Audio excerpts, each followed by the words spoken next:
Assalamu alaikum, Masa al Khair. Welcome all to this educational program organized by the Gulf Association of Endocrinology and Diabetes. My name is Dr. Tariq Anhad. I am currently the president of the association, and it gives me special pleasure tonight actually to welcome you all.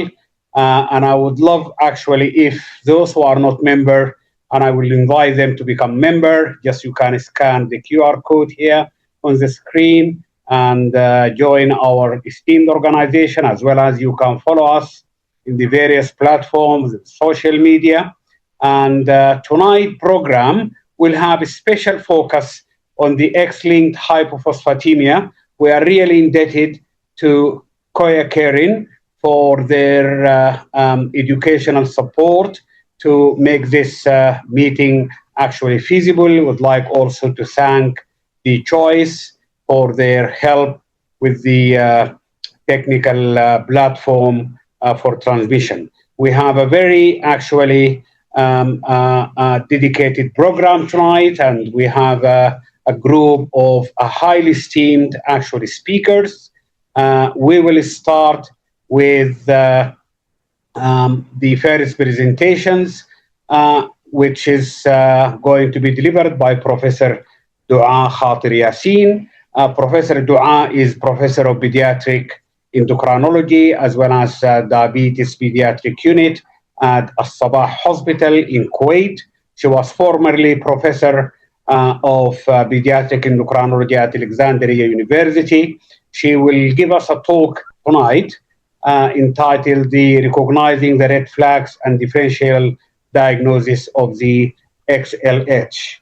Dr. Dua, the platform is yours. Thank you, Dr. Tariq, for the introduction. It's really my pleasure to be with you today. Really, it's the first time for me, and hopefully it will not be the last. Thank you also for giving me the chance to participate in this webinar, and hopefully it will be very fruitful for everyone. And at the beginning, I want to share my slides. We'll start to talk today about one of the most important topics, which is the X-linked hypophosphatemia. But at the beginning, I just want to ask you, do you know when is the XLH Awareness Day? Anyone knows when it will be? Actually, the XLH Awareness Day is in the coming month, in June, like 1 month after now. It is in the 23rd of June. So we are almost going to the XLH Awareness Day, and we are starting with this webinar to increase the awareness with XLH. So XLH is an X-linked hypophosphatemia, a rare, hereditary, progressive, and lifelong disorder characterized by renal phosphate wasting. The key here is renal phosphate wasting by the kidney and chronic hypophosphatemia. XLH is a chronic disease that impacts the children and adults throughout their lives. It's not only in the childhood, it will continue later on. Rickets and osteomalacia due to chronic hypophosphatemia result in poor skeletal, muscle, and dental health. XLH is an inherited within the family, but almost 1/3 of cases arise spontaneously. The prevalence of XLH is about 1 in the 20,000 live birth, but it is still the most frequent genetic cause of rickets and osteomalacia among the genetic disease. It has many names, like X-linked hypophosphatemic rickets, hereditary hypophosphatemic rickets, familial hypophosphatemic rickets. Before we were telling it is the vitamin D resistant rickets, vitamin D resistant osteomalacia, many names with the same pathology and the same clinical picture. XLH is caused by a variety of inactivating mutation in the FEX gene, which is a phosphate regulating endopeptidase. Homologue, it's an X-linked gene. This gene is located on chromosome 22. It is expressed in both the osteocytes and the odontoblast in the teeth. The main characteristics of XLH is excess fibroblast growth factor 23 activity. This activity will increase in the bone and in the teeth. When it is increased, This will result in increased phosphate excretion by the urine due to decrease the sodium phosphate co-transporter. So the phosphate will be lost by the urine. And at the end, it will be low in serum. At the same point, when there is increased fibroblast growth factor 23, it will cause inactivation of vitamin D in the proximal convoluted tubule in the kidney. There will be inactive 1-alpha hydroxylase enzyme. So the 125 dihydroxyvitamin D will be low. The low active vitamin D will decrease the intestinal phosphate absorption, also ending with low serum phosphate. So this is the characteristics of the XLH, the chronic hypophosphatemia, due to low phosphate from the kidney, and there is also low phosphate because the loss in the gut. So the gut and the kidney. So in the pediatric patients and in the adult patients, both will have increased fibroblast growth factor 23. They will have both chronic hypophosphatemia. This chronic hypophosphatemia will cause impaired apoptosis of the chondrocytes and failure of growth plates mineralization. The defective mineralization of the bone is the cornerstone in the pathophysiology. In children, it will cause rickets, which is a disease of the growing bone, and osteomalacia, but in adults it will cause osteomalacia with fractures and bony ache with stiffness in the bone. Now, how can we diagnose the XLH? Actually, the diagnosis is based on the family history, the clinical findings, and confirmed with the lab investigations.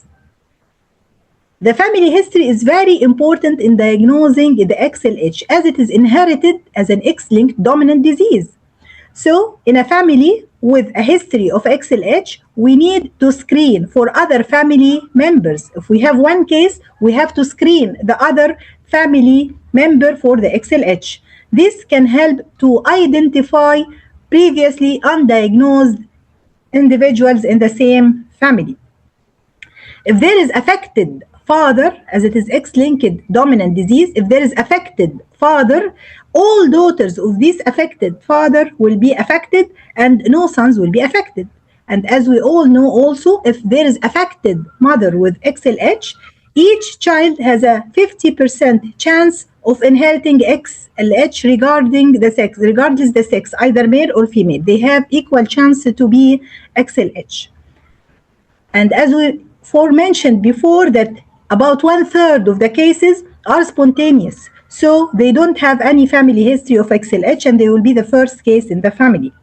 The diagnosis of XLH confirmed by genetic testing for the FX gene mutation.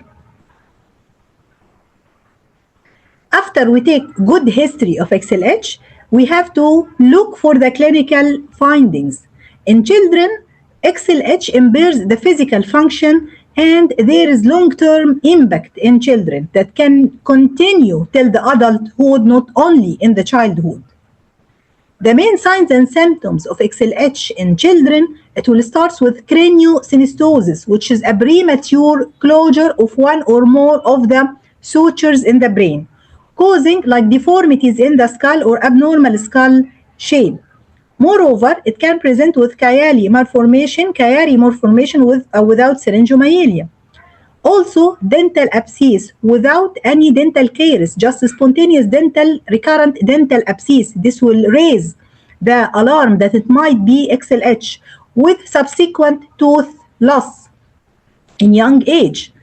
Skeletal pain and muscle stiffness. This is also very important alarming sign with the bony deformities in the lower limb, like knock-knee or wind-swept deformities or bowing of legs, which is one of the alarming signs that bring many cases in the pediatric age group to the clinician. This bone deformities in the lower limb is very characteristics. And also, when you examine your patient, you will find many rachitic changes, like the rachitic rosaries, the Harrison sulcus. All these is very crucial in the diagnosis. So it is like rickets presentation in young age. Later on, the child may come to your clinic presented with disproportionate short stature, meaning that there is short limbs because of the deformities and because of the poor growth of the longitudinal bones, but the trunk is preserved in the growth. So it will be disproportionate short stature. So this is the presentation mainly in childhood. If the patient is coming in the adulthood, XLH will impact the mobility and the range of movement, causing burden on their daily life and their work production. They will have also dental abscess, which is important. Recurrent dental abscess and dental loss is characteristics. The presence of recurrent fractures because of the weakness of the bone. The bone is fragile. Spinal stenosis also may happen with skeletal pain, and also most of the patient will have bony aches, and many of them diagnosed by mistake as fibromyalgia. Osteoarthritis in the joints, they will be short, especially if started in childhood, with sensory neural hearing loss, fatigue, osteomalacia, lower extremities deformity, and the enthesiopathies, but also important, which is calcification in the tendons and the insertion of the muscles. So it is a multi-systemic disease. It's not only the bone. We can see that the hearing is affected also, sometimes the neurological symptom, the muscles, many systems also affected. There are overlap of symptoms between the pediatric and adults. Short stature is common, the tooth abscess common between them, the osteomalacia and weakening of the bone and the joint stiffness, the muscle pain, Chiari malformation, and of course the gait abnormality. This is a common presentation between pediatrics and adulthood. And at this point, you have to ask yourself, how many patients with XLH could be undiagnosed in your practice? They may present with recurrent dental abscess. They may present with bowing and deformities in the lower limb. They may present with bony aches even. So they may be misdiagnosed as other differential diagnoses, and they can be treated without the proper treatment. So we have to raise the awareness about XLH if any patient is coming with one of these symptoms and signs. The burden actually of the XLH will limit the growth in children, and this is something very important for the pediatrician. The growth is our target. We need to optimize the growth of children and improve their physical function, because this is the age of playing and growing.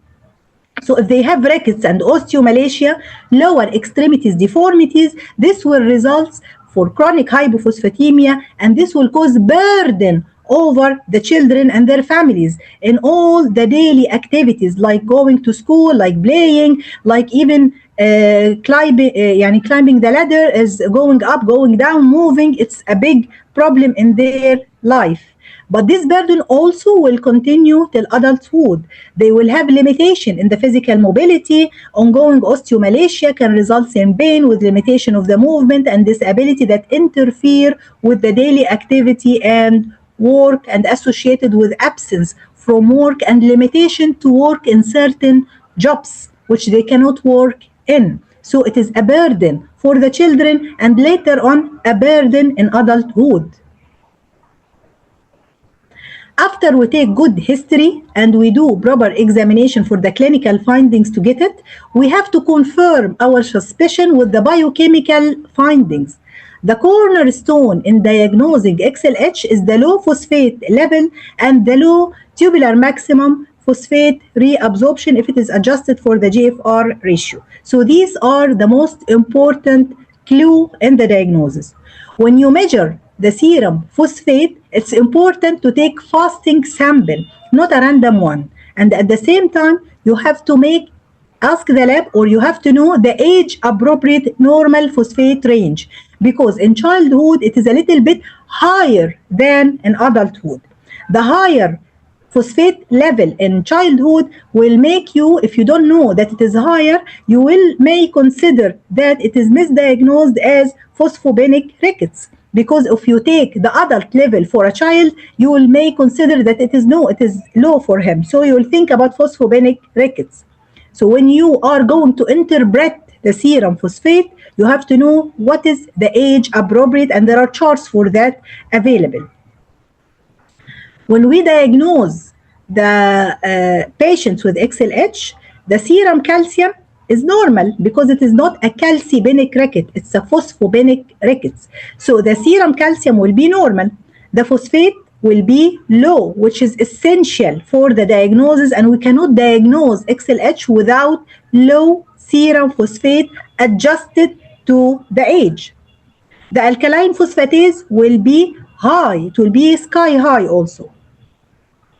The 25 hydroxy vitamin D will be normal because there is no problem.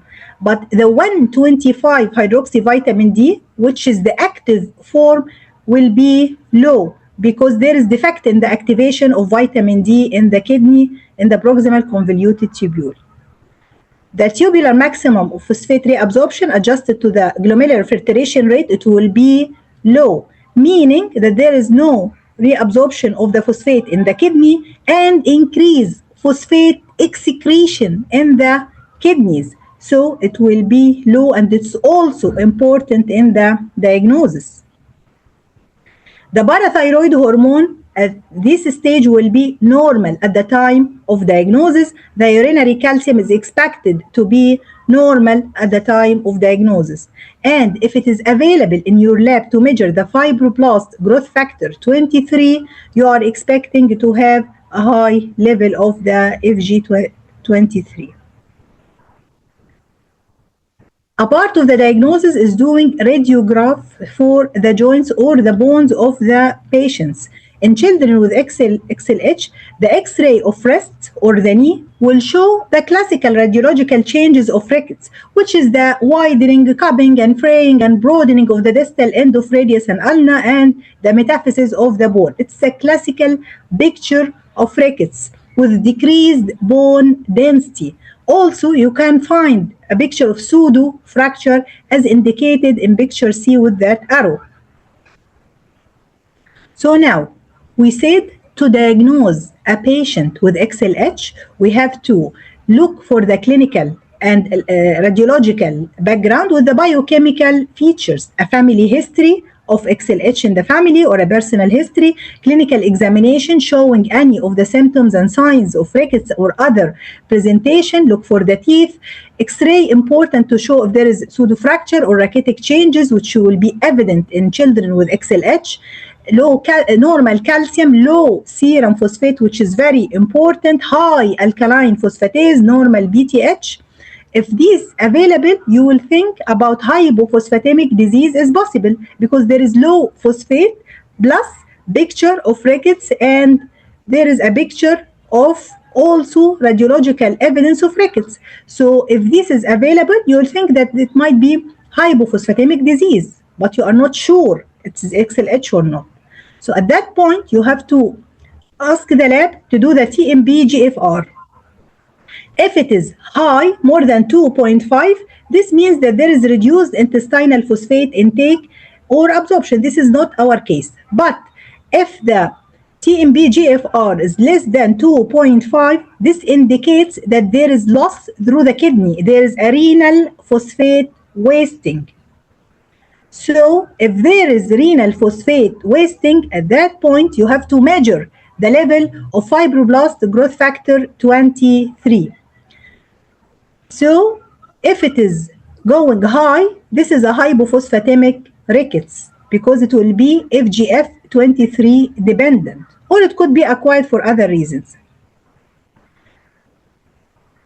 But it could, the hypophosphatemic rickets, so the hypophosphatemia also could be due to primary tubular defect, which will be in the differential diagnosis. If there is phosphaturia, calciuria, it could be distal renal tubular acidosis, the distal RTE.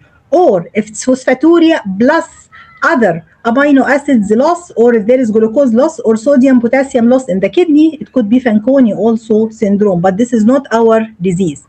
The differentiating point here is the high FGF23. And this algorithm is important for evaluating a child presented with rickets and having hypophosphatemia. A low serum level phosphate you have to measure the level of BTH. If it is high BTH, here at that point you'll think about the calcimic rickets, like there is vitamin D problem or there is a calcium deficiency. But if there is normal or low BTH, this is the phosphobenign rickets. You have to measure the urinary level of phosphate.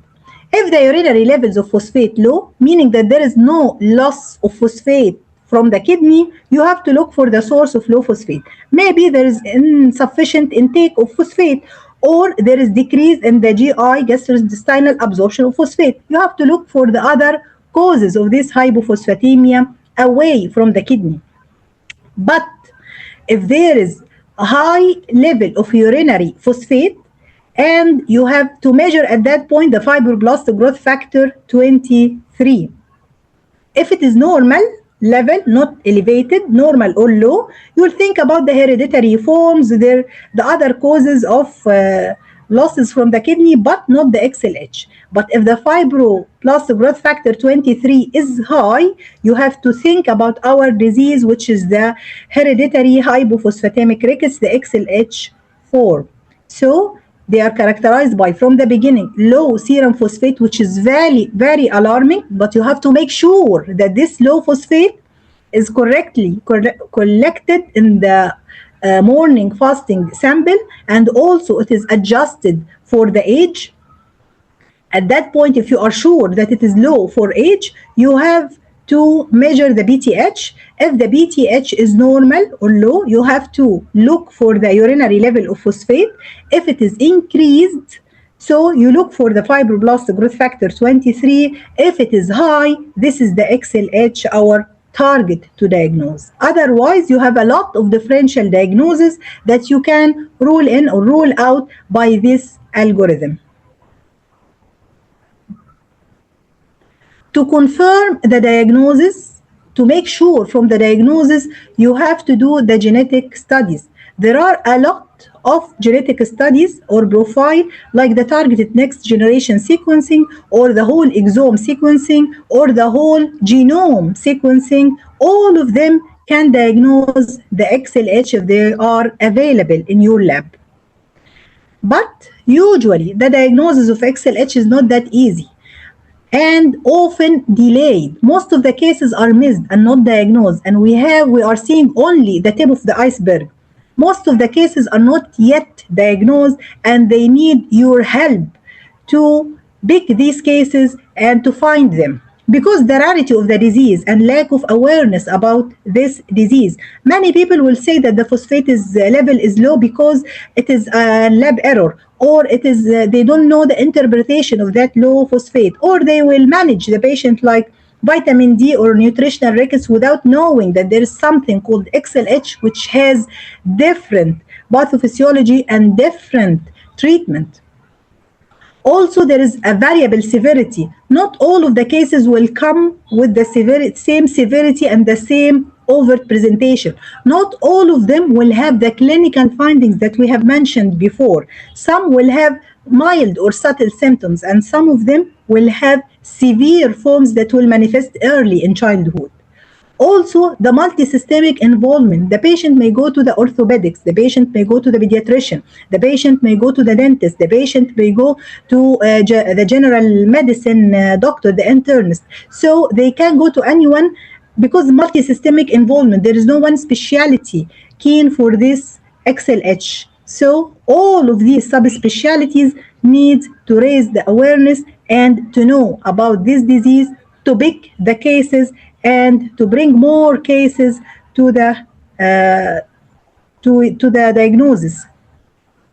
So you have to search for cases, not to wait till they come to you. And at the end, we need to be like an XLH ambassador.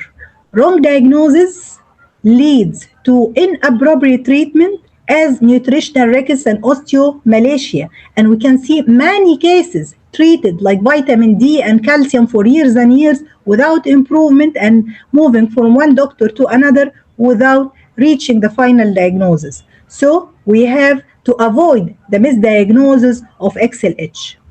Increasing the knowledge about the XLH and its clinical manifestation among healthcare providers in the GCC is mandatory because this disease is present in all of these countries, but it needs to increase the knowledge like our webinar for today. And thank you so And much for thank you your very listening. much, and I'm very happy to receive any question. Thank you so much, Professor Dua, Thank for you. such elegant presentation. And thank you very much Thank for you. keeping It's my time. pleasure. Please remember to that we do have quite diverse program coming in the next few months. Especially, we'll have our annual Congress, the 10th Gulf Endocrine Review course following the Congress, which will take place on the 5th and the 7th of November. So you can register to it now. Please keep your questions for the question time, and we will carry on with this very actually diverse program, which gathers actually experts from the pediatric and adult endocrinology. And remember actually to scan the QR code tonight so that you can actually get your CME. This meeting is CME accredited. And now it is time to shift the gear to move into the arena of the adult endocrinology. And it gives me special pleasure actually to welcome to the scene my friend and colleague, Professor Ali Zahrani. Ali is a very well renowned actually icon of endocrinology in our region. And he's very well known. But for those who do not actually know him, Ali is professor of endocrinology at Al Faisal University and senior consultant and head of the genetic endocrinology and department of endocrinology at King Faisal Specialist Hospital in Riyadh. Ali is going to talk to us about management of XLH across the lifespan from pediatric to adult care. Ali, the platform is yours. Thank you so much, Tariq, and thank you very much for the GAED and the organizers for giving me the opportunity to participate in this wonderful program. Let me share my slides. So, as you have just heard, that the subject today is very interesting, X-linked hypophosphatemia. And I think Dr. Dua has already covered most of the things that I want to talk about. So my job should be easier, and I apologize for any repetition. So the talk today is going to be focused on FIX, phosphate, and FGF23. And we will talk about comprehensive management across lifespan. As you just heard from Professor Dua, this is a disease that has the same pathophysiology, but manifests differently at different ages. So pediatricians face different spectrum of the disease. Neonatologists and people who take care of early age children face different spectrum of the disease. Those who look after adolescents face different spectrum of the disease, and adult endocrinologists face a completely different aspect of the disease. So we're trying to cover those aspects in the next 25 to 30 minutes. This is my disclosures. And in addition to this, I must disclose that I have been driving the whole day, more than 1,000 kilometers from Riyadh to my hometown, Al-Baha. So excuse any pitfalls after this long trip. And the other thing, as I mentioned, I think there will be some repetition, but I think repetition sometimes is useful.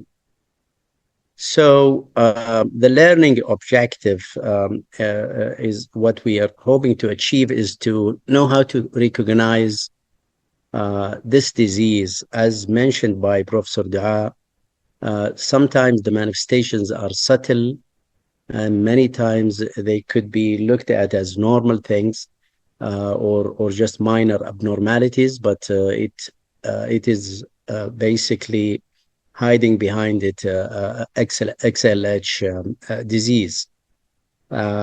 We would touch a little bit on the diagnosis. I think this has been already comprehensively covered in the previous lecture. We'll again offer a few the treatment in children and adults using conventional therapy of phosphate and vitamin D, or brucimab as a specific therapy for this disease. And then, as mentioned previously, and this is very, very critical, this is a disease with multi-system manifestations, and you need a team to look after those patients, including endocrinologists, pediatrics and adults, people who are interested in adolescents medicine, dentists, geneticists, rehabilitation, psychosocial care. So this is a very complex disease, although it appears to be simple in terms of pathophysiology and understanding, but the manifestations are routine and they can be very difficult and devastating to the patient and the family. So this is the presentation. We'll talk about a little bit about disease biology, how to diagnose it, and then we'll focus on pediatric care. And I think in the subsequent lecture, Dr. Afaf is going to take this further. We'll emphasize the importance of transition, because many times people think that this is a pediatric disease, and when the patient reaches the adolescence or the pubertal age, people think that this is the end of it. But in fact, this is just in the middle of the disease, and adult care is very, very important. So the issue here, or the message here, is to start early, monitor longitudinally, treat active disease, prevent irreversible cumulative morbidity, and it is a lifelong care, including, and very important, the multidisciplinary team model that needs monitoring and treatment of special situations. So in terms of disease biology or the pathophysiology, I think you already have heard this from Professor Dua. So this is a disease of phosphate wasting, and because of that chronic phosphate wasting, you have multi-system disease. As you know, phosphate is very critical element for the bone, for the muscles, for the brain, for the heart. So this is not a bone disease, although the main manifestation is skeletal, but this is a disease that affects essentially all organs of the body. And the same mechanism, as I just mentioned, produces different clinical problems at different ages. So in simple terms, again, FIX is a gene that suppresses or regulates FGF23. So when it is mutated, it loses its function, and that leads to increase in FGF23. FGF23 coming from the bone has two main effects. One, it basically suppresses phosphate reabsorption by suppressing sodium phosphate co-transporters. So the phosphate that is filtered in the urine is not reabsorbed. So we waste a lot of, or the patients waste a lot of phosphate through the urine. And this interferes with the normal, an important mechanism of phosphate homeostasis.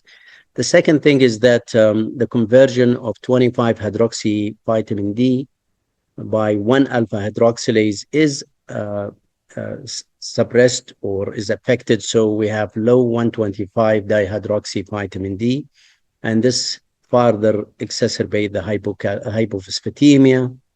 And because of the chronic hypophosphatemia, patients develop rickets in their childhood, osteomalacia in adults, impaired growth. As I mentioned, this is important for the well-being of the patient. So growth is affected because of the chronic deformities, chronic osteomalacia, rickets. There are deformities, there are pain, fatigue because of the importance of phosphate for the muscle function and skeletal health, dental abscesses, as you have seen, calcification in the tendon, what is called the enthesopathies, osteoarthritis. So this is a disease that affects a skeleton and many other organs of the body. And just another representation of the pathophysiology. So FIX mutation abolishes fixed function, leads to increased FGF23 production by the bone osteocytes and chondrocytes, and that lead to suppression of sodium phosphate cotransporters 2A and 2C through interaction with FGFR and another molecule called alpha-klotho. And because of this suppression, phosphate is filtered in the urine but does not get well absorbed back into the blood. So there is chronic phosphate wasting and hypophosphatemia. The other effect is basically loss of 1-alpha hydroxylase activity or reduction, a reduction in 1,25 dihydroxy vitamin D. So as we mentioned repeatedly, X-linked hypophosphatemia phenotype evolves across lifespan and the symptoms change, but active disease does not simply disappear when we reach puberty. So in infancy, during the first 1 to 2 years, there's delayed walking, delayed milestone, frontal pausing, and the risk of craniosynostosis. And then as the child starts to walk, he will have bowing of the legs and upper extremities as well, but mainly the legs, waddling gait, short stature, and you will start to have dental issues, dental abscesses. By the time they reach adolescence, they already, if they are not treated very effectively, they will start to have deformities, pain, fatigue. And one very important issue in the adolescence is psychosocial issues, because those, adolescents typically like to play, like to get involved in peer activity. And because of their disabilities, this affects them big time in terms of psychology, and this gets worse with time. In adulthood, if the disease is not treated effectively, the manifestation becomes those of complications. So the patients will have osteomalacia, pseudofractures, enthesopathies, osteoarthritis is very, very important complication of this. They will start to have hearing issues, dental disease, and again, the psychosocial issues, the marital issues, the employment issues are major issues for adults with uncontrolled disease. So the clinical message here is basically don't stop following follow-up at skeletal maturity at this age.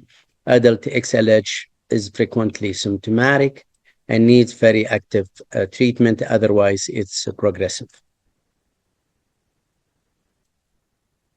Diagnosis, I think this was well covered, but the hallmark of this disease is phosphate hypophosphatemia with relatively normal calcium. Calcium for the most part is normal, and other markers of bone physiology in general is normal, except alkaline phosphatase.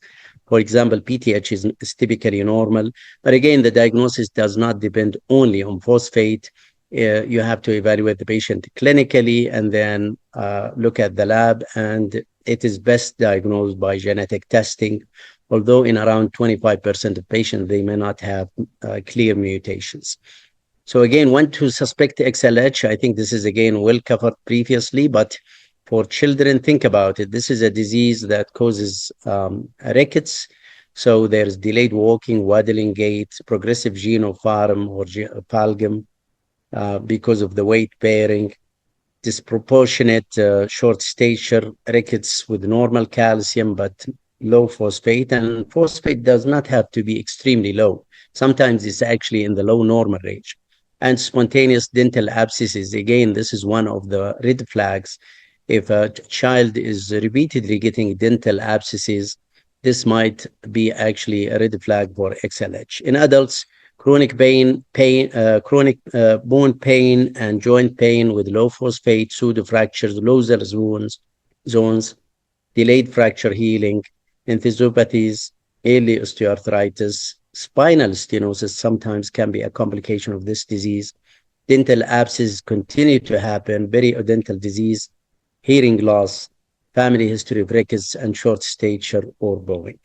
So again, always interpret phosphate against the age-specific reference range. As we just heard, phosphate tend to be higher in children and lower in adults. And therefore, you have to look at the age-specific reference range. And it is always advisable to get phosphate in the fasting state, as food affect phosphate level. This is a typical profile of a patient with XLH. Serum phosphate is low for age. Alkaline phosphatase is usually high in children and maybe high in osteomalacia in adults. Calcium usually is normal. PTH is usually normal, but sometimes you get secondary or tertiary hyperparathyroidism, but typically normal. So you can see the calcium PTH are typically normal. 25 hydroxy vitamin D is usually normal, but it can be low because of the common vitamin D deficiency.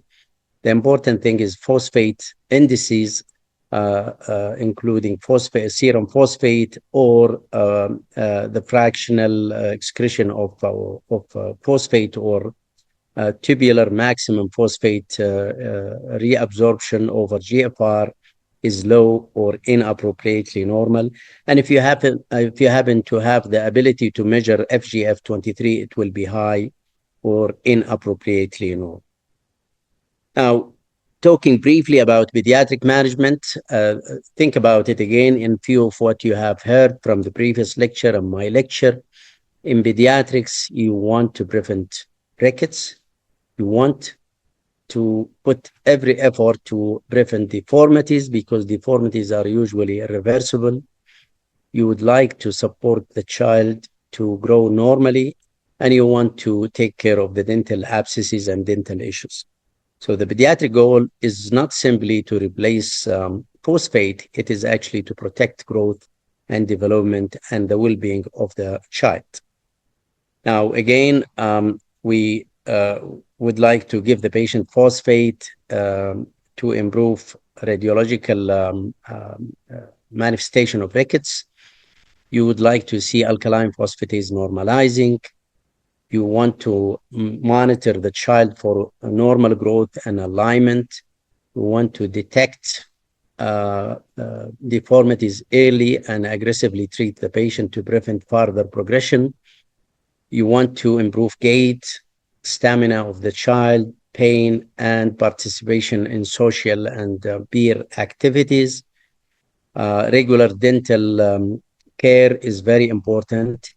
And you want to also watch for safety. You don't want to be very aggressive with your treatment and give calcium and excessive vitamin D and develop hypercalciuria and nephrocalcinosis. So we have to monitor for this periodically, and for hyperparathyroidism and also hyperphosphatemia, sometimes with aggressive management. Now, conventional therapy has been the mainstay of treatment until a few years ago. And that basically means we have to give enough phosphate to normalize serum phosphate and alkaline phosphatase, and to see that the child is growing normally. So the typical thing is to give oral phosphate in divided doses plus calcitriol or 1-alpha calcidol. And as mentioned, those must be individualized by age, weight, alkaline phosphatase, phosphate, and PTH, and urine calcium excretion. The strength of using conventional treatment, phosphate and active vitamin D, is that it's accessible in many settings.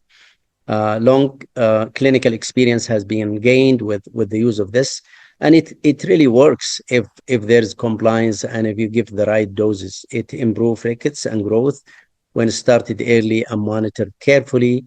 The problem with it, you have to give repeated doses of phosphate, and phosphate is not very palatable.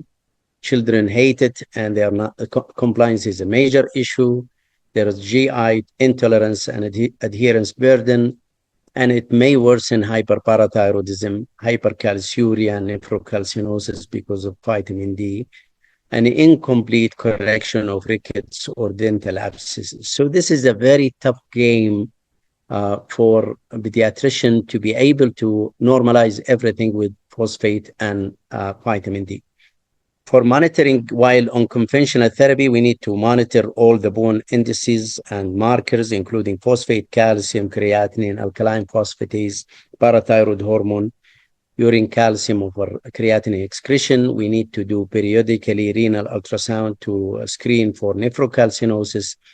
Growth and limb alignment is very important, and you should not titrate aggressively to fully normalize phosphate at the cost of toxicity. So we would like to improve phosphate, but we should not over normalize it, or we should not look for a phosphate in the upper half of normal range. We would be happy with phosphate in the lower half of normal range or even slightly low, but provided the other indices are improving, alkaline phosphatase growth and stamina of the patient. Now, Brucimab has revolutionized the treatment of this disease for pediatrics and adults, and the mechanism of action is very straightforward. As we just mentioned, the main pathophysiology is high FGF23 due to fixed mutations. So this is anti-FGF23. It's monoclonal antibodies, so it neutralizes the excess FGF, allowing the sodium phosphate co-transporters to be re-expressed, phosphate reabsorption to improve, the conversion of 25 to 125 dihydroxyvitamin to be normal. So it looks like the most logical way to treat this disease. We need to maintain phosphate in age-appropriate low normal to mid-normal, the same principle like before, to avoid hyperphosphatemia and hyperparathyroidism and other effects of excessive therapy. This is just a sketch to show you how Brucimab works. So we said earlier that FGF is secreted in excess, and Brucimab basically binds to the FGF23 and prevent its binding to FGFR and Clotho, and allow the sodium phosphate co-transporters to be re-expressed, improving phosphate reabsorption. At the same time, here it binds the FGF23 and prevents it from inhibiting 1-alpha hydroxylase. There are several clinical trials. I don't have time to go for it, but this is a summary of the impact of Brucimab on different manifestations of the disease: rickets hearing in around 90%, lower limb deformity improve in around 75%, alkaline phosphatase again in around 80%, and growth and mobility improve significantly. So the important thing is early diagnosis and treatment matters. So you would like to start this treatment in patient with active disease as soon as possible if you have the ability or you have the access to the treatment. Just some practical points, and I think maybe Dr. Afaf will cover this, but we need to stop phosphate and active vitamin D for 1 week at least before starting the first dose. The dose for patients more than 6 months is basically 1 milligram per kilogram every 2 weeks. If the weight is less than 10 kg, if it is more than 10 kg, it's 0.8 milligram per kilogram every 2 weeks, rounded to the nearest 10 milligram. And the maximum, both in adults and pediatrics, is 90 milligrams. So we should not exceed 90 milligram dose. In children, usually every 2 weeks. In adults, every 4 weeks. We should, especially at the beginning, monitor phosphate and other indices of bone metabolism frequently, usually every 1 to 2 weeks initially, and then later on we decrease that monitoring to every month, 2 months, or 3 months. Now, I mentioned this earlier, is very, very critical that we don't lose this group of patients, adolescents, because this is very frequent because of lack of coordination between pediatricians and adult endocrinologists and other specialties. So it's very important to prepare those patients by building self-management in the patient himself. Children usually are looked after by their family, but at this age, the adolescent should be able to take care of himself or start to take care of himself. So we have to prepare him for that. Transition is a clinical intervention It's not an administrative event. It's not that your hospital says, okay, when the patient is 14 years of age, he should go to an adult endocrinologist. It is actually a process that goes over months to a few years. And this is a suggested strategy for this. So between 12 to 14 years, you have to introduce the issue to the child or to the adolescent, explain in simple terms what XLH is, the treatment purpose, what is the inheritance, begin speaking directly to the adolescent himself or herself. And then between 15 to 17, you have to prepare the child for moving to adult care. So medication ownership by the child or by the adolescents. He should be able to take care of himself and take the medication, appointment skills, symptom reporting, school work planning, and mental health screening, because this is very common here at this stage for many children and adolescents to start developing some psychosocial stress or distress. 18 to 21 is the transfer, and that should be a joint, ideally, it should be there should be a joint pediatric adult clinic and adult multidisciplinary team identified, depending with the patient himself. So that may include orthopedic, dentist, psychologist, or psychiatrist, obviously endocrinologists and general physicians.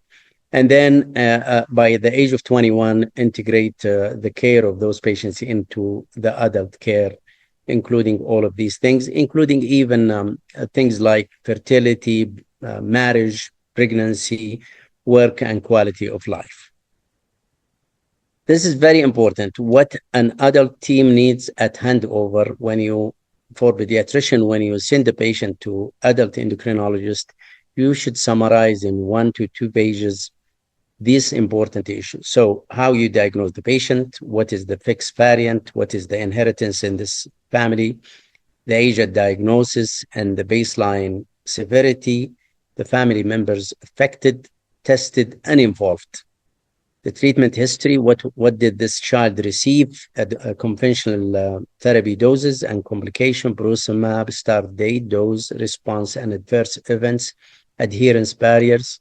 Complication map, you should tell your adult colleague about any orthopedic surgeries, deformity, dental abscess, dental care, renal ultrasound, nephrocalcinosis, pain, hearing, spinal symptoms. So adult baseline assessment should include, again, the bone markers of bone biochemistry, the excretion of phosphate, and imaging for the bone with deformities or pain or suspected pseudofractures, and dental and functional assessment. So I think that we have discussed in the last few slides the pediatric care, the transition, and the importance of many aspects of the patient's well-being. Now, talking about adult management, again, this is a disease that affects all ages. So we have to recognize and treat active adult XLH. Adults may have progressive mineralization defects, so they may continue to have osteomalacia if we are not treating them well. It's not only the complications of the disease, they can have active disease, active biochemical disease. That's hypophosphatemia, high alkaline phosphatase, osteomalacia, and even vitamin D deficiency. Mechanical damage and chronic pain is very important to address.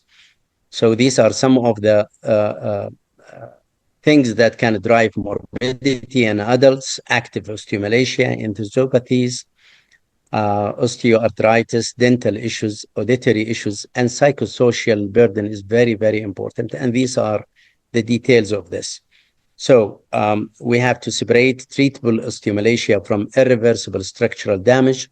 Sometimes in adults, you don't have active disease, but you have already complication, osteoarthritis, spinal stenosis, deformities, and then all the psychosocial complication that comes with this. Who should be treated in adulthood? Treatment decision should be based on symptoms, active disease. So the strongest indication to treat those patients with medicines is patients with active fractures or pseudofractures. If you have a patient with fractures or pseudofractures, it means he's biochemically active and he needs phosphate and he needs vitamin D and he needs probably brucimab. And this is one instance where brucimab is recommended over no therapy or even over conventional therapy if there are fractures or if there is active biochemical disease. We have to look at the other symptoms, consider brucimab for bone pain, severe fatigue, impaired function, elevated alkaline phosphatase, osteomalacia, recurrent complications, and you have to individualize risk-benefit discussion. If brucimab is unavailable, conventional therapy can be used and it works, but it has to be very proactive. And it's, as we mentioned, it's not very convenient, but it works. If you don't have brucimab, give phosphate and vitamin D, and give it adequate doses without underdosing or overdosing.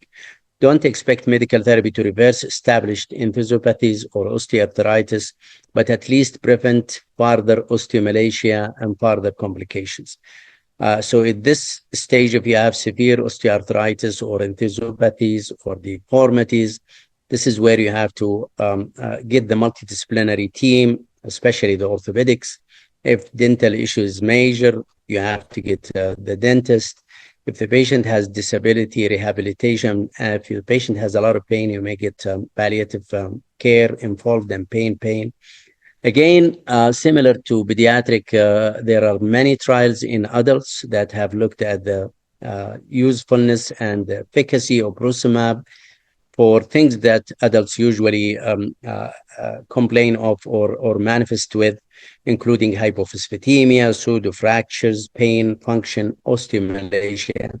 You can see that brucimab is very effective in those cases. And from personal experience, I have treated many adult patients, sometimes without very, very clear active disease. But the rewarding thing is that the patient come to you next visit and say, this is remarkable. We're different people. We're absolutely much better. So unfortunately, brucimab is a bit expensive, but if you have it and you have a patient who is fit for it, it really makes a huge difference in their quality of life. Starting dose of brucimab in adults is 1 milligram per kilogram every 4 weeks. If you remember, in children, every 2 weeks, round it to the nearest 10 milligram, but do not exceed 90 milligram. You have to monitor them frequently initially, but later on, when there are stable doses, they can be monitored every 2 to 3 months.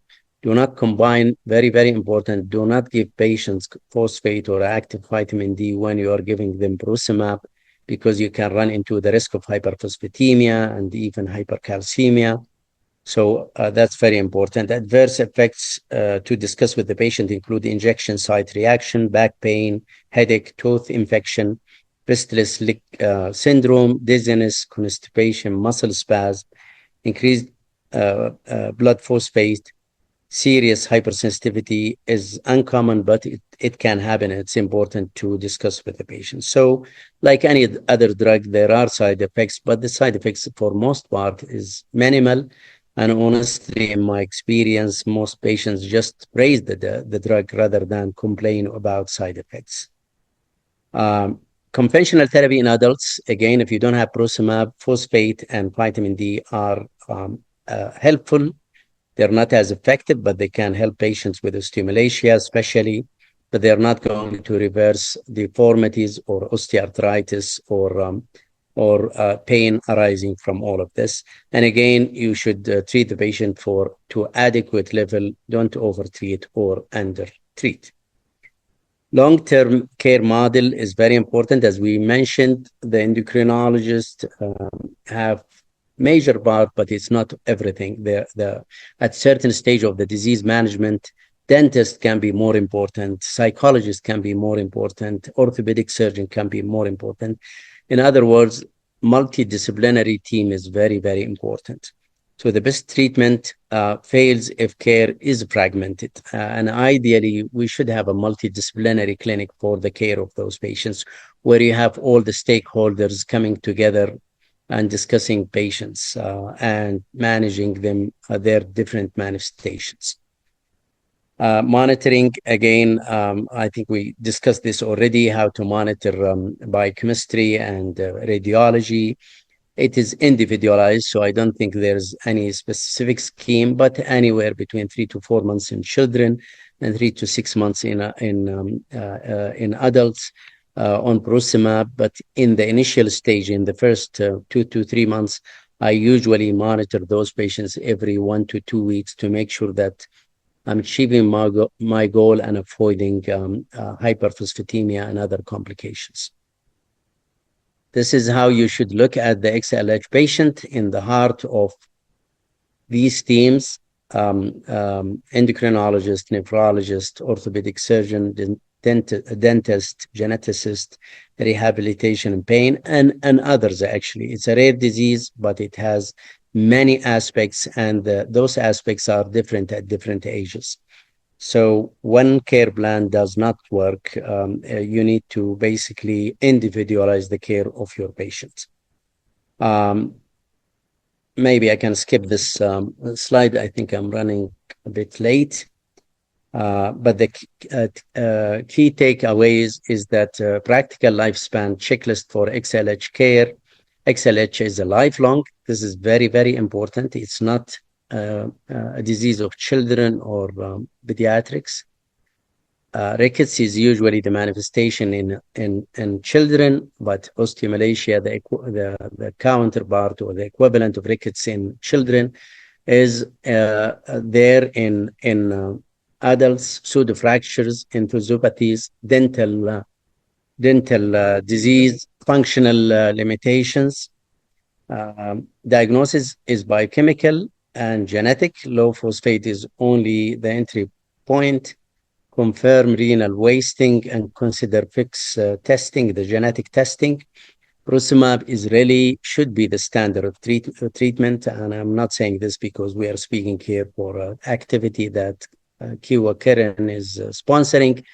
It is from a practical experience. I have seen patients who are going to the gym after being more or less bed-bound or chair-bound or with limited disabilities after treating those patients. And it makes sense when you tackle the main pathophysiology of the disease and reestablish phosphate homeostasis and skeletal health. You can see actually patients' life has changed dramatically. Complications need a specialist, so don't assume the responsibility of everything. You need orthopedic surgeon, dentist, nephrologist, otolaryngologist, and pain management, psychosocial support. This is very important. The psychosocial support is very important. And transition is very, very important. And transition is a stage. It's a process. It's not one-time referral to adult. It is actually a process that should go over several months to even a couple of years. And with that, I stop here. Thank you so much for your attention. Thank you very much, Professor Ali Zahrani, for a very informative and a very comprehensive presentation. We will continue with this educational program, and I would like just to keep reminding you about our various activities. Just stay tuned to our forthcoming Congress, which will take place on the 16th and the 17th of October in the Intercontinental Dubai Festival City on the 16th and 17th of October. Just also to remind you to scan QR code and give your feedback, and you will receive your actually accredited CME certificate 2 days after the Congress. It is time again to shift the gear back to the arena of the pediatric endocrinology. And again, it gives me special pleasure to welcome Professor Afaf Al-Saghir, who is Senior Consultant Pediatric Endocrinologist in Department of Endocrinology and Diabetes at King Faisal Specialist Hospital and Research Center in Riyadh. And she's also professor in Al Faisal University. Professor Afaf is going to give the last presentation in this tonight program, the importance of family mapping in early detection of XLH. Professor Afaf, the platform is yours. Thank you, Dr. Tariq, and thank you for the invitation to present today in this amazing webinar, which is covering a disease that I've had been working on and seen patients with XLH for years. So the story of my presentation starts with this disease, which we think is rare, but I'm sure it's underdiagnosed. Many of our cases are going around seen and treated as if they are vitamin D deficiency, with no thorough, investigations. And the disease could vary in its severity from being a mild disease, asymptomatic in some cases, to some who has significant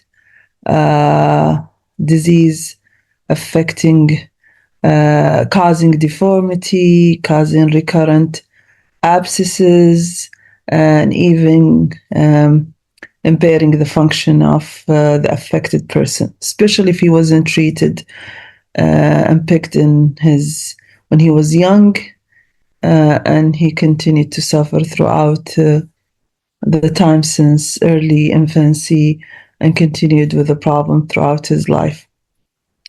So when purezumab came and we started finding hope in treating these patients, we used to see them in our clinics, put them on phosphate, conventional therapy, including phosphate and active vitamin D, and then they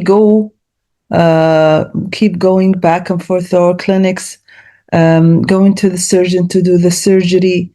And because we are at a tertiary hospital where patients are coming to us from all over Saudi, sometimes they find it very difficult to just keep coming back and forth, and they don't see much of an improvement. And we lost some of our patients because of that, and some of them continued to keep on visiting our clinics. So when purezumab came, we started looking back to our cases. We wanted to bring them back again and see how we could help this population, especially that we have a medication that's really promising. So that's how we started doing this family mapping and trying to detect more cases of XLH.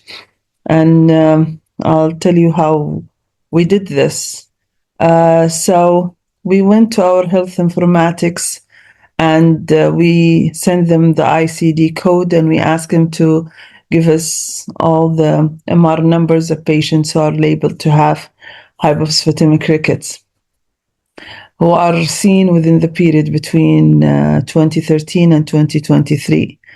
And they gave us 800 MRN numbers, whom we looked to it thoroughly, trying to screen if they had the manifestations that already Dr. Ali and Dr. Dua talked about, where they have the manifestations of rickets. Clinically, biochemically, they had the supported low phosphate, high alkaline phosphatase changes on X-rays suggestive of rickets. And we ended up in only having 20 cases who fits this criteria out of the 800 that I got from our health informatics. Also, we digged in our clinic, or I had an MR numbers of number of my patients who had the disease. So we ended up in having 27 cases. So what we did with these 27 cases, I asked our genetic counselors to call them after we consented them that we can take their data and look at it and see how we can develop their family pedigree. If the child is affected, we usually screen both parents. If one of them is affected, then we screen the rest of the siblings. And also we asked him to call his siblings if we could also check if they had manifestations suggestive of rickets, including short stature, craniosynostosis, any deformities. If that was noticed in one of his siblings, then we will do for him the phosphate. And if the phosphate came to be low, then we proceed in doing genetic tests. So we started with doing the genetic test for the first 27, and then we continued on with the rest. We had a number of families who really had multiple affected cases within the family. And this is something you don't see in other places in the world, where usually they have only single child or two children. Here we have big families, and we end up in whomever has the disease is giving it to multiple cases, multiple of his offsprings, and then these offsprings also will give it to their offsprings. So this is an example of one of the families whom we were able to examine all these cases, and we got a genetic confirmation that they have the disease. Digging in the history, we thought this was the source of, because he had symptoms suggestive, and also his mother had symptoms suggestive of the disease. So we presume that they are the ones who gave the disease to the rest. So we could have such a big family with multiple affected. 20% of the cases we had were sporadic. 80% were familial. At least 3 members, and those who had familial, at least 3 members were affected within the family. And we have a family where there's 26 cases were identified. When we did the genetic test on the 27 families, 23 families tested positive, where they had a genetic mutation in a gene causing hypophosphatemic rickets, while 4 families, although they had the clinical manifestations of rickets, they had biochemical evidence of hypophosphatemic rickets, but we did not get any mutation identified. All these families underwent whole exome sequencing, and we couldn't reach to specific genetic mutation explaining why the 4 families, there are multiple members who have hypophosphatemic rickets. So the yield of the WES was around 85%. We identified 10 novel mutations. 93 patients had fixed mutation, while 2 patients had a mutation in E and PP1, and 1 patient had a mutation in DMB1. When we looked at the data of these patients, 94% had history of short stature, 86% had bowing of the legs, 21% had craniosynostosis, and we had 1 patient who was asymptomatic, although he had some hypophosphatemia, but he was asymptomatic. Majority of cases had between severe to moderate disease. Usually mild when they don't have the skeletal abnormality, just the phosphate abnormality. Moderate when they have some biochemical changes with mild deformity, and if they got more than that, then I call them severe. At that era, a number of our patients started to get the purezumab, so we had around 32 patients who were taking the purezumab or were started while we're doing the study, and 51 had conventional. There were 30 patients who had the disease. They were never being treated with any kind of treatment.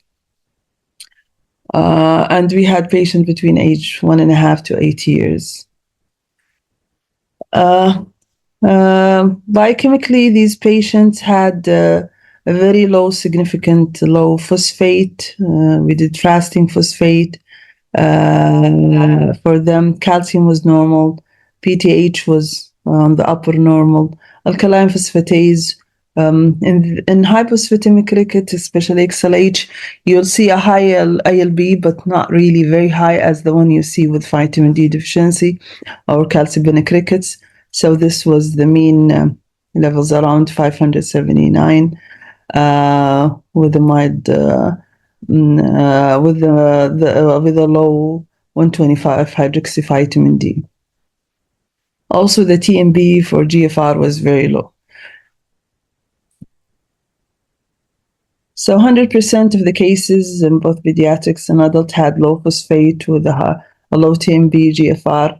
Alkaline phosphatase was high in all pediatrics, but not in all adult patients. And around 50% of them had 125 hydroxyvitamin D below range, and some had normal 125 hydroxyvitamin D. So this was really a paper that we published in the Journal of Endocrinology Society in 2004.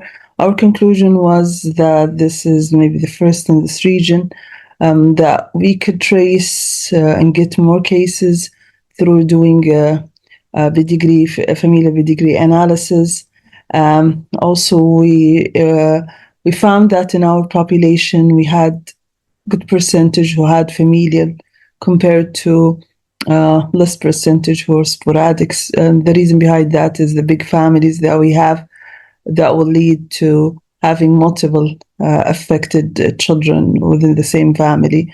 And these children, they will get married, although they had the hypophosphatemia rickets, but they ended with marriage and then getting multiple affected children further.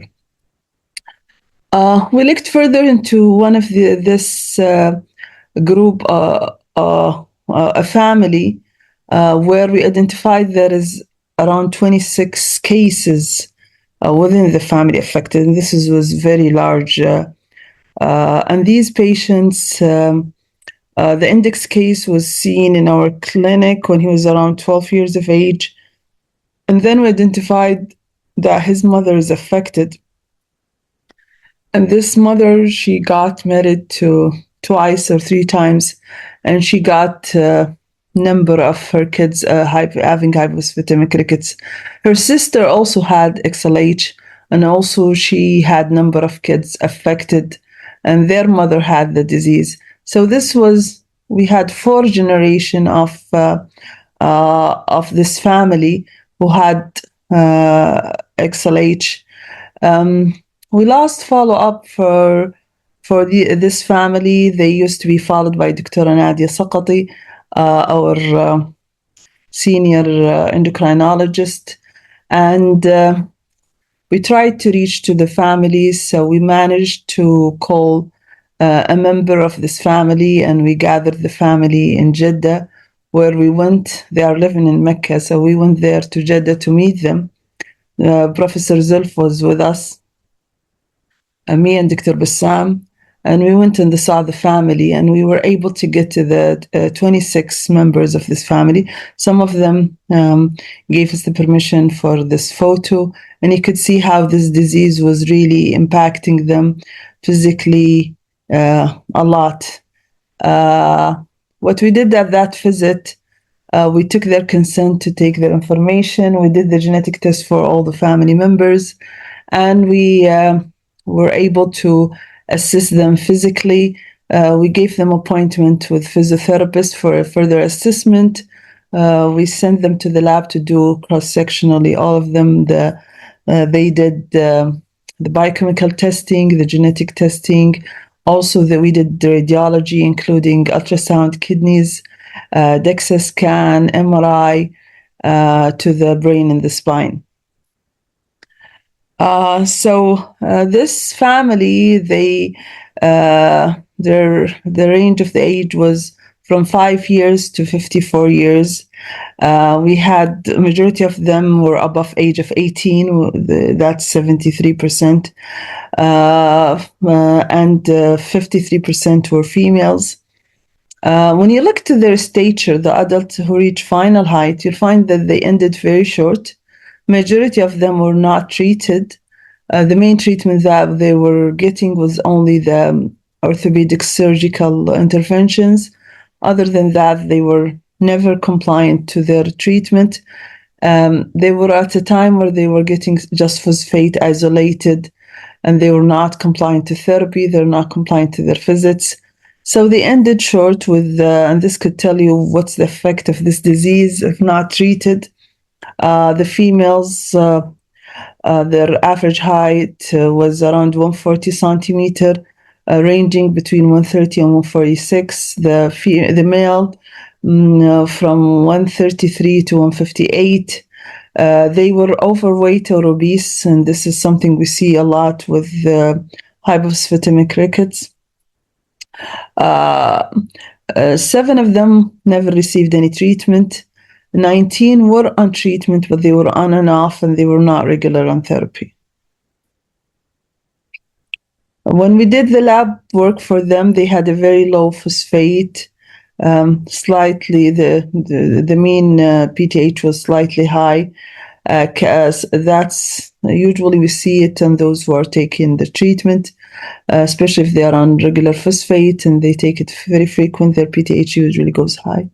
Calcium was normal. Alkaline phosphatase was in the range between 90 and 430. In pediatrics, you would see that they have high alkaline phosphatase. Adults, some of them do have high, others don't. Radiological studies we did for them, renal ultrasound. As we know, these cases are prone to have nephrocalcinosis, and we found that only 2 out of the 26 cases had nephrocalcinosis, and these were the 2 that were regular on therapy. MRI brain was done only in 10, and 1 of them had Chiari malformation, which required surgery, but the other 9 had no abnormalities. Their spine MRI showed, in 1 case, some osteoarthritic changes.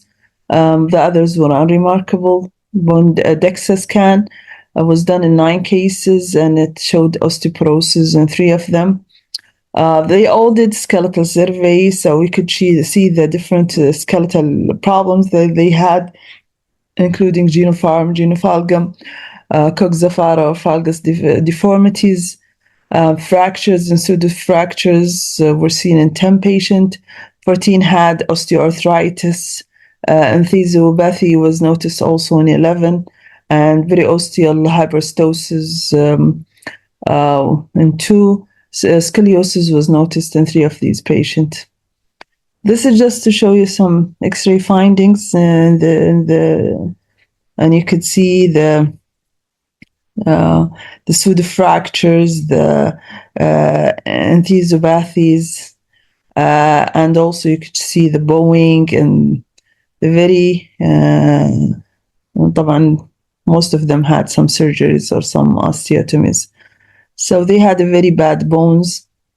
We did assist them by 15 managed to go to our physiotherapist, and they did for them an assessment, including 6-minute walking test, WOMAC, and which evaluates the pain, the stiffness, and the function.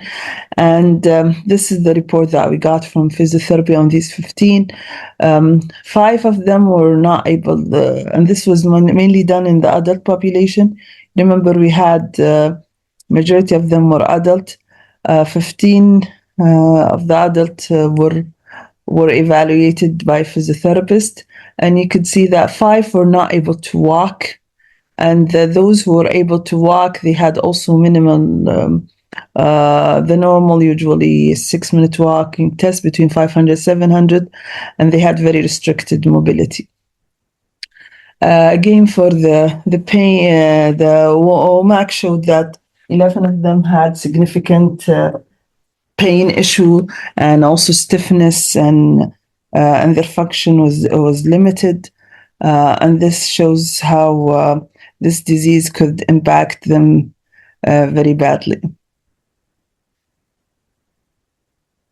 When we look at the procedures and complications, they had at least 20 of them had at least 1 osteotomy.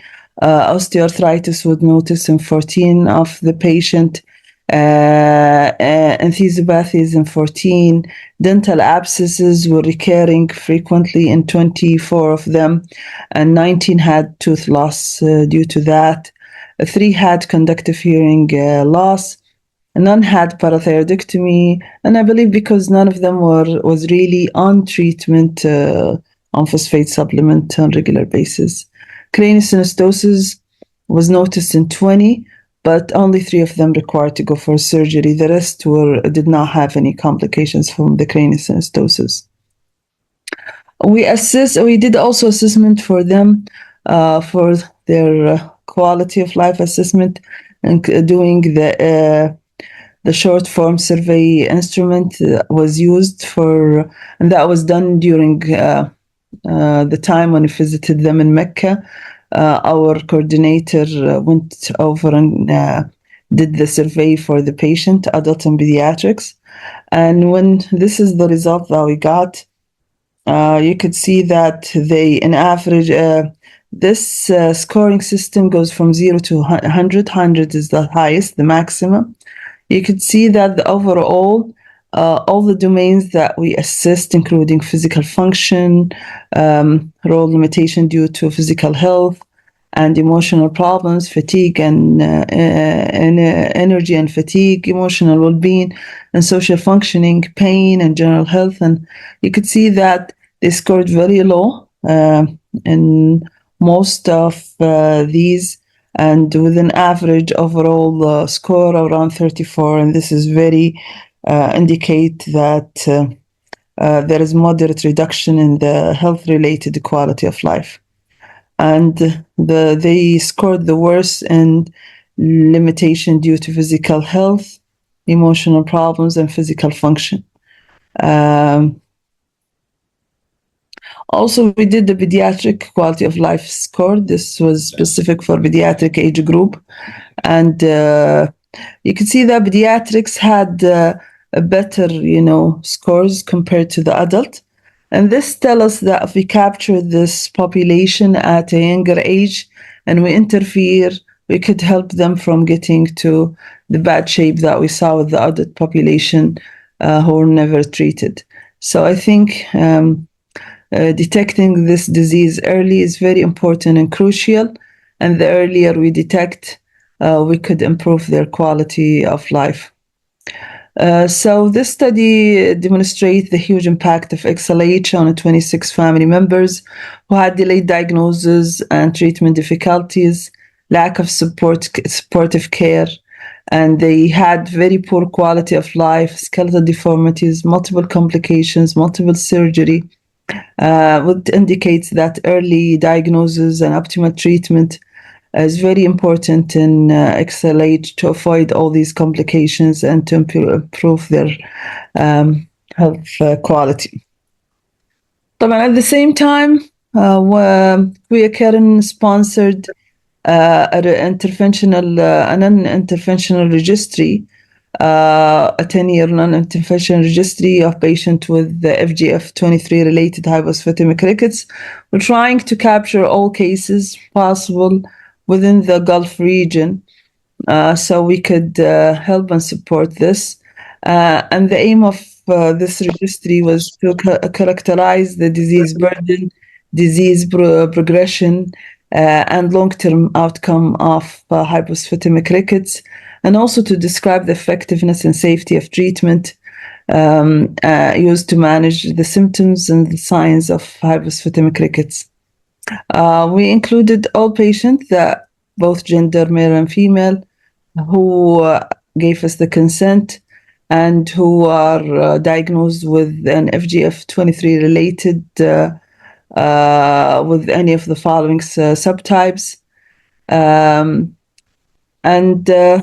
This is one of the second internal analysis for this study, which was conducted. We got data from Saudi, from UAE, from Kuwait, from Oman, Qatar, and Bahrain. The largest cohort was coming from Saudi, and with the help of the pedigree analysis that we did at King Faisal, we contributed the most to this registry. And we found that 49% of this population were pediatrics, and 50% were among between adult and adolescent. 65% were female and 34% were male. Bone deformity was in 72%. Dental and oral condition problems were in 20%. And renal problems and others were 1 to 3%. 91% had fixed gene mutations, but still we had number of patients who had other genetic abnormality. And you could look also the quality survey done that they had similar to what we saw in our population. Sorry? So I'll move to the last part of presentation, which is just showing some highlights on the effect of pembrolizumab. Currently, we are looking after around 40 patients who are on pembrolizumab. We started treating patients since 2019 at King Faisal Specialist Hospital Research Center. Some of them have been on treatment for the last 6 years. But this study just reviewed the first year, and we looked at the safety and efficacy of pembrolizumab over 1 year, and we wanted to see how many of them achieved normal rickety severity score within 12 months. And we looked to other parameters as a secondary endpoint, which is the phosphate, alkaline phosphatase, any side effects, and any effect on the height standard deviation.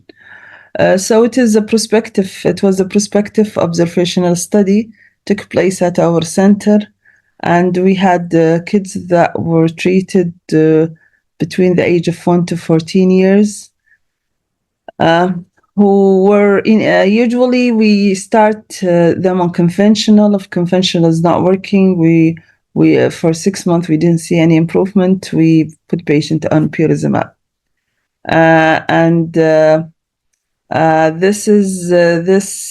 usually the patient should stop at least 7 days the conventional therapy before we start him on pembrolizumab.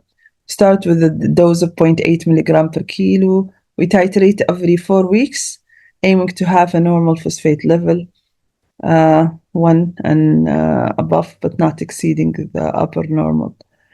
We had the patient come every 3 months to check on his alkaline phosphatase and urine calcium phosphate, x-rays for the rest in the knee. And we did a baseline ultrasound kidneys and a 1-year follow-up ultrasound kidneys. The mean age at diagnosis was around 3 years. 73% of them were females. The age at starting pembrolizumab was around, the median was 9 years. And duration that they were diagnosed before they were started was around 3 years. They had they were short, with the median height of minus 9.96 standard deviation. The x-rays that were done initially showed a total rickety severity score of 7.47, which is very low, and even compared with what was reported in the studies, this was really significantly very low rickety score. At baseline, these 20 patients, 18 of them had no nephrocalcinosis, and 1 had grade 1 and 1 had grade 2 nephrocalcinosis. 19 of them had fixed gene mutation, and 1 patient had the MB1 mutation. This is just to show you the required doses to achieve the target. It is almost around 0.8, yani minimal increment in the pembrolizumab was required. The height standard deviation after 1 year, an average improvement in the delta change in height standard deviation of 0.2, which is صراحة I was expecting a better catch-up, but I didn't see it much with the pembrolizumab use, but there was an improvement in the height. But the significant improvement was in the rickety score, where the mean The mean Rickety score at time of start was 7.47. At 12 months, it was normal. Serum phosphate, you could see that it improved immediately after starting the therapy and maintained throughout the year. The same for the TMB GFR, did improve dramatically and continued to be within normal. Alkaline phosphatase showed significant improvement on treatment. This is just showing you that there was a significant improvement in phosphate, alkaline phosphatase, TMB, GFR, and also in the total Rickety score, but we didn't see that much of improvement on the height. This is one of our patients, a 10-year-old girl. You could see that she started with a baseline Rickety severity score of 4.2, and then by 9 months it was normal and sustained throughout. No significant side effects were noticed. Usually it's mild, and usually the first few days or weeks, and usually resolve without any complications. None of the patient had any nephrocalcinosis, and none of them had any hyperphosphatemia, and no hyperparathyroidism. The symptoms that were noticed were seen only in a few of them. It was mild diarrhea and dizziness, vomiting, headache in one of the patients, but we didn't see the other symptoms that were noticed in the trials, and no major side effect, and nobody stopped the treatment. So our study showed that this medication is safe, effective, and observing patient over 1 year was showing a major effect on the scale, on their and even following these patients, I have a number of them who have been on treatment. They showed really their the significant bowing did improve with time. They didn't require surgery, and the only thing I didn't see pembrolizumab is helping in is in the stature. But the thing that I noticed, the early we caught the patient, the early we treat, these patients were having better height. So I think their height will be normal if they were started on therapy early. But pembrolizumab does help in mild improvement in height, but not that significant. So at the end, I'd like to acknowledge our patients who really were helpful and committed to their therapy, and gave us the permission to collect their data. I'd like to thank my colleagues in section of pediatric endocrinology, my amazing nurse coordinator and practitioner, who really, without their help, we were not going to be able to monitor and follow these patients, and to our genome center for the help in the genetic testing, and for Kuya Karim for the support for throughout these years of collaboration with them. Thank you. Thank you very much, Professor Afaf, for such a very elegant and comprehensive presentation. Now it is time for the panel to reconvene for question and answer. And I'm really indebted to all of you for such very helpful presentation. And I think we have few questions, and I would like to throw them at you. What is the mechanism? One of you probably maybe the pediatric side. Dr. Dua, Khater, do you want to kick start? Yes. You are muted. The mechanism of hearing loss? Yes. Actually, there are many mechanisms. Some of them mentioned it is a sensory neural hearing loss. Others said it could be a conductive hearing loss because softening of the bone, because the hypophosphatemia, as we mentioned, there is defective mineralization of the bone of the skull also, like the temporal bone, and that responsible for the inner ear coverage. And also this will cause like occlusion of the conductive system, and moreover the defective mineralization of the small bones inside the middle ear. So all of these will affect the hearing and the conductivity, and also will cause like compression over the nerves. So it is like many mechanism related to the original pathophysiology, which is the chronic hypophosphatemia and the bone softening of the temporal bone and the inner ear and middle ear bones. All of this will affect the hearing. Okay. Anything further to be added, Ali or Afaf? If anyone has further addition? No, I think what was mentioned is correct. You have deformity of the bone that could compress the nerve. You have the inner ear and the middle ear bone themselves that can be affected. And potentially, phosphate could be important for the inner ear ciliary function and also nerve function. So it's probably multifactorial, but happening in the adults more than children suggest that the bone deformities are playing a major part, both in the ear and also along the foramina, in which Yes. the nerve runs. Thank you.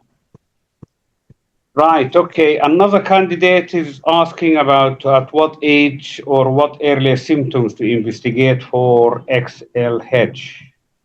Actually, it should be as early as possible, even in the neonatal period, especially if there is a family history of XLH, like if the father or the siblings having XLH. So we can screen as early as we can. We shouldn't wait.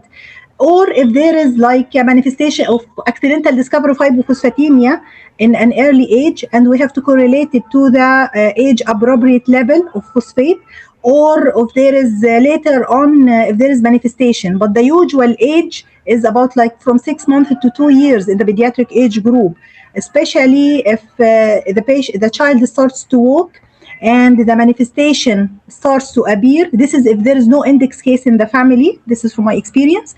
The bowing or the knock knee or this manifestation will make the family move, especially if there is delayed walking or bony aches. The family will move searching for a reason. And the first investigation we do for such patient, like calcium, the bone profile, calcium phosphate, alkaline phosphatase with vitamin D level, and we'll find the calcium is normal, but low, strikingly low phosphate and high alkaline phosphatase. These are the initial clues. With normal 25 hydroxy vitamin D, this will indicate further investigation to search for the cause of that low phosphate. So this is the first 2 years of life, usually the earliest presentation of this XLH, especially if there is positive family history, it could be earlier. And if my colleagues wants to add something, I'm very happy to know. Yeah, I agree totally with Dara. Yani, we had number of cases Ali?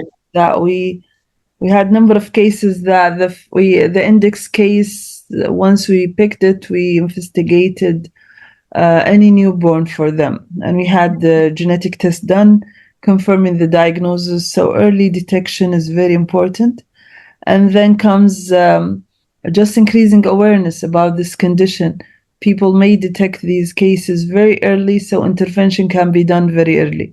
If we start early, we're going to prevent all these complications from happening. Start early, these patients will achieve a better height and better stature, will avoid surgery. So it's very important and crucial to always think about it. And once you see that the biochemical markers are suggestive, we should refer them to a specialized person to look after them. Away from the age factor, Ali, regarding the what sort of clues in the adult cases you have seen that might actually drop the penny for you to consider XLH? I think the reality, at least in my practice, many times patients have family history or they are known to have XLH. But I think we have seen patients who came with lowish phosphate and some non-specific skeletal symptoms. I think one has to be very, the index of suspicion has to be high for those cases. I mean, you have patients who have deformities, subtle deformities, or they have osteoarthritis at an early age. I mean, why should, for example, a 30-year-old man or woman have osteoarthritis without any history of trauma or something like this? This raises the possibility of primary bone disease or joint disease. And in that case, XLH should be part of the differential diagnosis. Unexplained high alkaline phosphatase is another manifestation or another red flag, as they call it. These are the things that one has to think about it. I mean, when you have skeletal manifestations that are not explained, especially in the presence of clearly low or low normal phosphate, that should raise the flag and the possibility that this is a primary bone disease, including XLH. XLH is not the only possibility there, but it has to be considered. And I think also the shape of the head. Most Thank you very much. have synostosis. Another They have elongated head. Mhm. Yeah, I think when we're examining the patients, we should even look to the shape of the head. It can give you a clue, because the only two entities I'm aware of that are related to bone that cause craniosynostosis is XLH or hypophosphatemic rickets, specifically XLH, or hyposphatasia. So if you look to the shape of their heads, most of them, they have this elongated abnormal head shape. So just keep an eye if you see such and the other thing is disproportionate Short stature. body segments. You see the limbs are short compared to the trunk. So that's another clue. And sometimes it's not very frank, it's just subtle. Okay. Right. One of the other attendees is asking about what is the causes of the dental abscesses. Any one of you? Ali, you want to go first? So basically the bone is weak, so it gets disrupted, and there is an entry for bacteria. So basically the primary thing is the teeth itself being weak and defective. If you look at those patients, most of the time you can see that the teeth are abnormal, clearly abnormal. I mean, brownish, I mean, dental caries. And then along with that, you get gum infection, periodontitis, and all of these things. Yes, I agree with you. Pediatric colleagues? I agree with you. Usually the main, as the pathophysiology in all the disease, is the chronic hypophosphatemia with defective mineralization of the dentine, which is the hard tissue that forms the main body of the tooth. So this dentine usually defective, and this will make the bone is very fragile and sclerotic, making the entry of any pathogen inside the teeth is very in between, on the inside is very easy, causing recurrent dental abscess even in absence of dental caries. There is no caries, but there is abscess a lot coming easily, and also fistulae in the dental area. So also we have to ask the dentist if they have patients with recurrent dental abscess. They should refer such patients to us, because it may be a clue or something that red flag for XLH also. I think this is sometimes they don't have symptoms, so always we need to remember to refer them. Most of our cases they don't complain, but if you refer them to which we've been doing, we refer them to our dentist. They find that they have abscesses, which is something they don't sometimes feel it. And that leads to early loss of teeth, as we saw in our population. So I think this significant hypophosphatemia is really affecting their dentin and causing also large pulp chamber. We have a study that was published by our group also about from our dental evaluation for this condition. And we are trying to reevaluate them after using pembrolizumab. Yet I don't have data to see pembrolizumab is helping in improving such a problem, but we'll see. Hopefully. Right. One of the attendees is asking the absence of the genetic test in some centers. How would you differentiate between XLH and other form of hypophosphatemia? Actually, they had the same manifestations.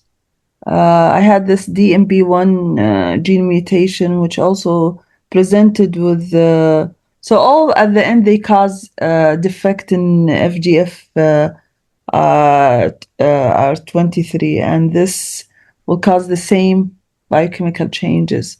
So we're seeing almost the same manifestations. They have mainly lower limb deformities, and they had the same changes.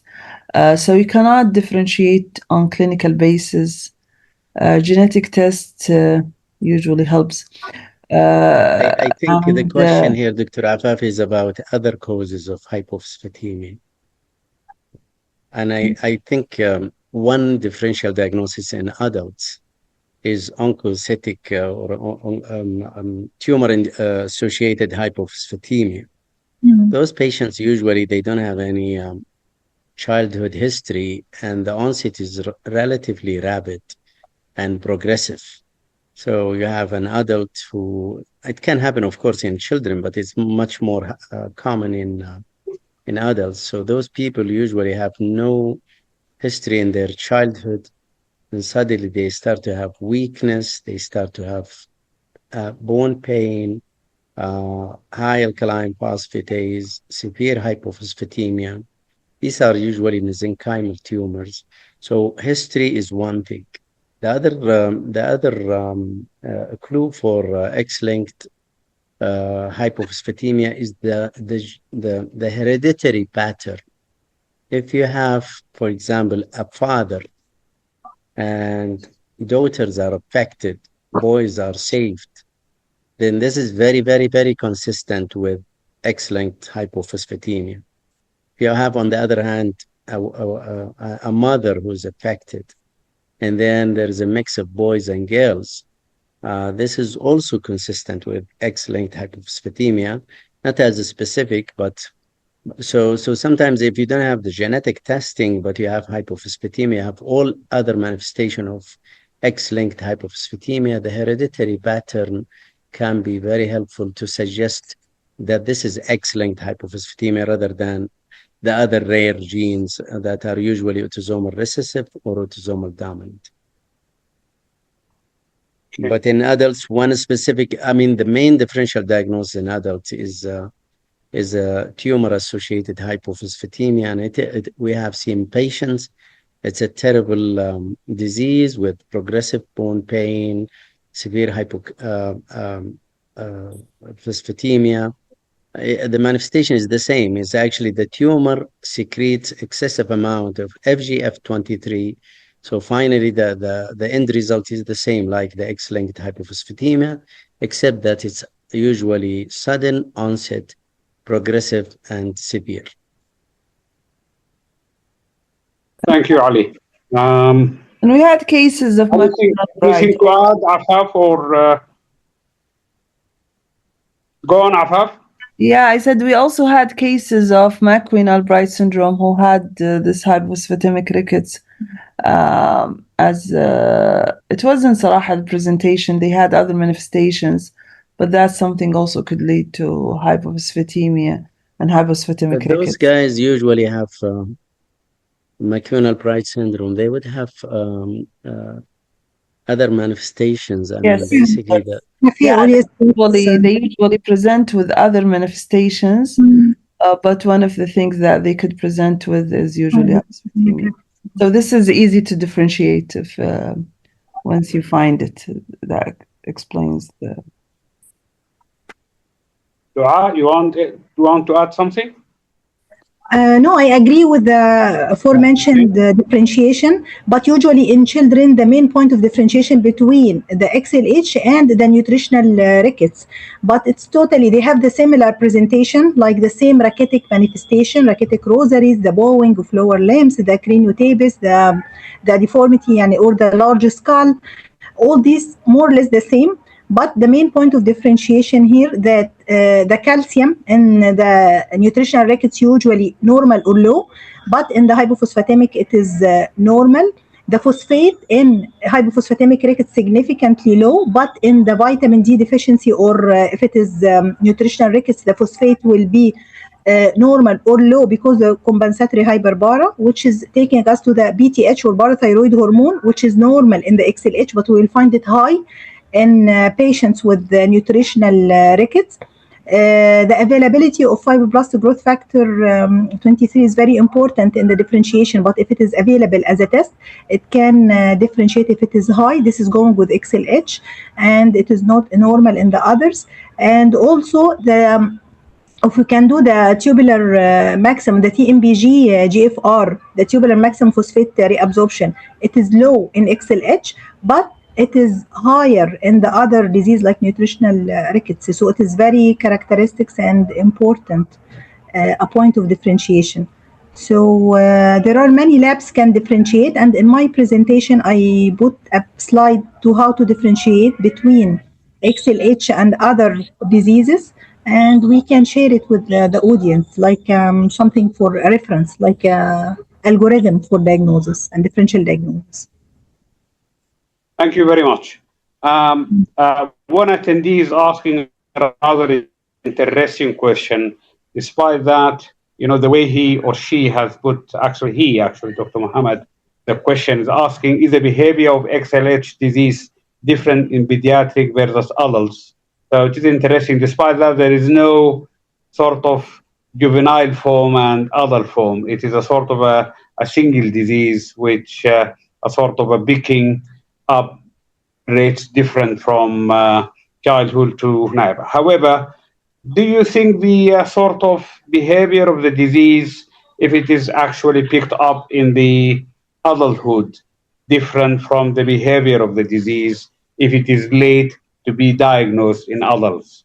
I think we can start with the sort of pediatric and then move to Ali to give his experience about that.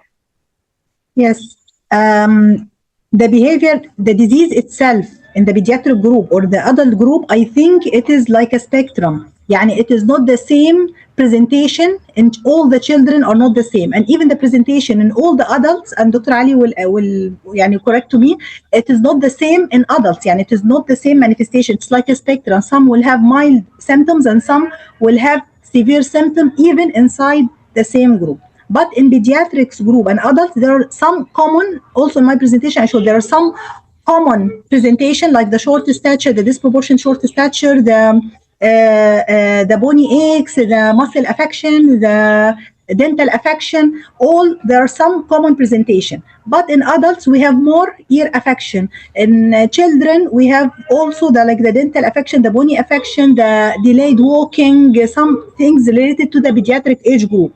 So we have some unique manifestation for children and we have some unique presentation for the adults, but they share like a big common manifestation related to the bone, related to the teeth, related to the muscle affection, related to the chiari malformation that may happen for both groups with syringomyelia. So they share same or some presentation, but the disease behavior itself varies inside the same group like a spectrum of severity. And this is my from what I have seen. And Dr. Ali can add to me.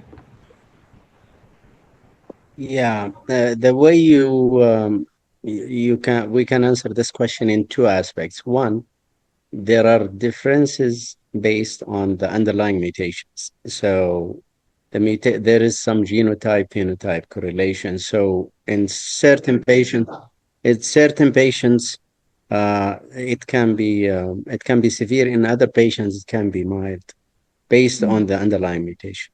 So this is one. But the other aspect is that this is a chronic progressive disease. So when the infant is not yet standing, you don't expect to see deformities. You expect lethargy, delayed milestones. By the time they're 3, 4, 5 years, you start to see the deformity if they are not treated. And then by the adolescent time, the deformity is already established and you start to see complications, osteoarthritis, widening gait, deformities, clear deformities of the legs, especially short stature. Then, if the process continues, you are going to see more complication rather than active disease. Active disease will be there in the background, but you are going to see patients coming to you because they have severe osteoarthritis, because they have limited mobility, they have hearing issues. So it is easy to understand the disease. The disease starts early and continue. If it is not halted or treated aggressively, you'll start to see the complication over time. And the other aspect is, as I just mentioned, there is genotype phenotype correlation. So certain mutations will give severe manifestation, and other ones may give you just subtle manifestation. Yeah, Thank you very much. I can Afaf, go on, Afaf. تفضل. yeah, because we had big families that had the disease. I have two big families that I'm following. One of them manifested a mild form of this disease, and this tells you that the genotype does affect the severity. And another family, the disease was really significantly bad, presenting in pediatric age group from infancy, severe deformity, craniosynostosis, the full-blown, skeletal abnormalities, including carry malformation and the rest. So this disease vary in severity, as Dr. Ali said. It depends on the phenotype. So I think mild forms may present later in life with some aches and pains, but not picked in infancy or childhood, but as if it is presenting in adulthood. But they had some problems that was really not significant to be picked in childhood. While the majority with the significant disease, they will present in their childhood with the deformity requiring surgery. And this disease affects mostly the lower limbs. That's why we have this disproportionate short stature, which is significant. So the mild disease may not show, but the severe does present early in life and childhood.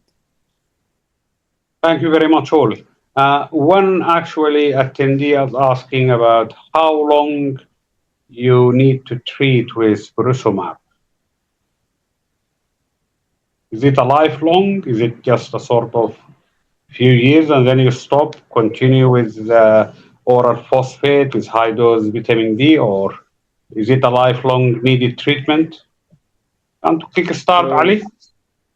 Yeah, so in general, if you have an active disease, you want to treat, because this is the most reliable way to halt the disease. Active disease is hypophosphatemia, high alkaline phosphatase, especially in adults. I'm talking in adults, and constitution or fatigue and lack of stamina. So if there is an active disease, you need to treat it.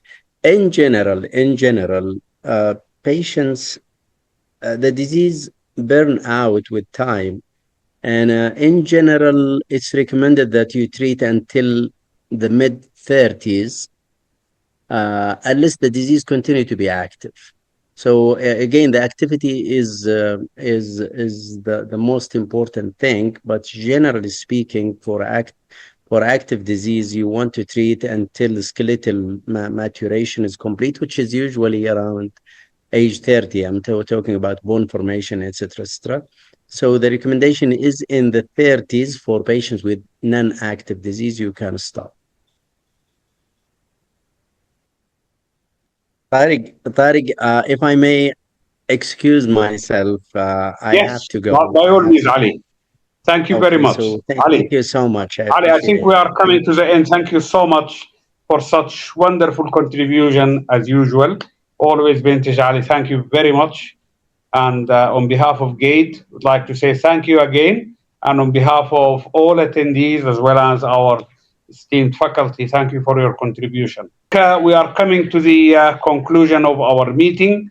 And if I can ask both our two other esteemed speakers, Dr. Dua Khatir Yassin and Dr. Afaf Al-Sagher, to just give a sort of a final sort of words before we can conclude. And I would like to remind our attendees to scan their QR code, as well as to look out for our actually forthcoming educational activity on obesity on the 11th of June.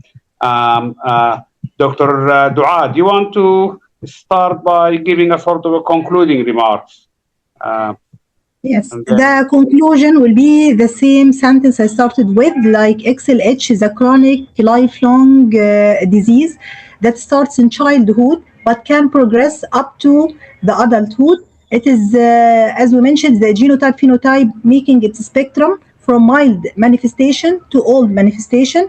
You have to raise some red flags, especially that alert you for XLH diagnosis, especially if there is a positive family history of bony disease, like patients presented with these deformities or the lower limb manifestation, like the bowing or the disproportionate short stature starting in many members in the family. So positive family history is very crucial. If there is this manifestation affecting the bone, the muscle, the teeth, this is very important. If you're doing a lab and you find very low phosphate, this is alerting you for further investigation, looking for the cause. So many clues that can alert you or guide you for XLH. And as Prof. Afaf said, it is rare disease, but it is the commonest rare genetic, yani the commonest genetic bony disease is the XLH, and it is rare, but it is there. So we have to look for the cases and not to wait for the cases to come for us to diagnose them and start the treatment early, because the early treatment will reduce the suffer of the patients and the suffer of the family, and the early treatment also associated with less deformities and less operations and a lot of comorbidities that may happen later. And it is a multidisciplinary work or a team work to diagnose and also to follow such patients. And thank you for you, and thank you for having me today. I am very, very happy to participate in such activities, and see you, inshallah, in the future webinars. Thank you. Dr. Afaf, Yeah. final words? Yeah, I think Dara has covered most, but I'll add that these cases can come to any specialty. I had a referral from a neurosurgeon coming with craniosynostosis. So pay attention to the labs, please, always. Our dentists need to also do labs in such patient or come in with recurrent abscesses, and maybe they are the ones to refer the patient to us. So they can come to any specialty. This condition, we need to be very thorough when we are looking at a case presenting with rickets and see the response to therapy. And if we had a doubt, go back and look to the labs and interpret it carefully. You may diagnose a case of XLH. The earlier we interfere, the better the prognosis for these patients and the better their quality of life. Thank you again for inviting me to present. Thank you very much, Dr. Afaf. Thank you very much, Dr. Dua. And thank you very much, everybody. Just to remind you to, if you could be kind enough to scan the QR code and send us your feedback. And I would like just to conclude by thanking our esteemed, actually, faculty from the both domain, the pediatric and the adult endocrinologists. And I would like again to thank you, Karen, for supporting this educational activity, and to thank Dr. Rafat Husni and his team in the choice for providing the technical support.